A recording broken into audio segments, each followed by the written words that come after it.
Well, about 15 minutes and lunch later, after I just recorded.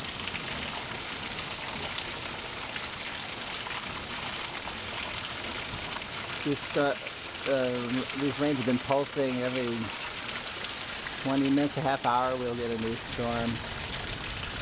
They seem to be in train heading southerly, and that's kind of unusual for us. So it brings us over this uplift here, and it gives us extra rain. That's my idea. Okay.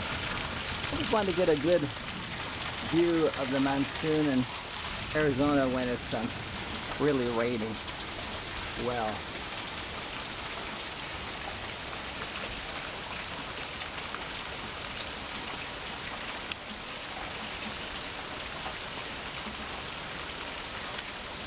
This unusual monsoon start will probably create wildflower bloom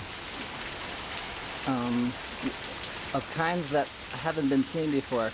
Really unusual weather events, especially the rain, often bring out flowers, and people say, I've never seen it never did that before, or what are those, I've never seen them, and that's kind of common. The next storm, at least northwest, is further away up there. Ours have been coming more from over here, and it's still quite dark. So. Okay, that's it. Arizona thunderstorm season rain. Good, coming through. Okay.